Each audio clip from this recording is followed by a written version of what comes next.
ভাদেশ্বর মাইজভাগ নিবাসী জনাব আব্দুল জলিল সাহেব আমেরিকার নাগরিক। উনি বাংলাদেশে ওনার মা বাবার নামে বিশাল একটা বাড়ি বানিয়েছেন, কিন্তু ওনার মা বাবা দুনিয়াতে নাই। কিন্তু ওনার মা বাবা নামে বাড়ি। উনি ওনার মা বাবাকে কেমন ভালোবাসেন, আল্লাহ পাক যেন ওনার মা বাবা কবরটাকে জান্নাতে উচ্চ মাকাম দান করেন, আমিন। এই পৃথিবীতে এরকম কম মানুষ দেখা যায়। বাড়ি বিশাল 2 তলা বিল্ডিং রয়েছে এবং ঘরের ভিতরে রয়েছে ছোট একটা মসজিদ। ঘরের মানুষরা নামাজ পড়ার জন্য ভাদেশ্বর, গোলাপগঞ্জ, সিলেট।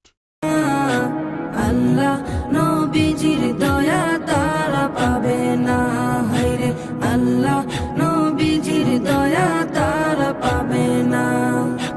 মা বাবাকে দুঃখ দিলে নামাজ রোজা যায় বিফলে।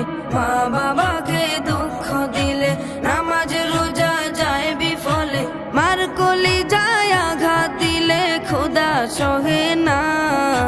মার কলি যায় আঘাত দিলে খোদা সহে না। আল্লাহ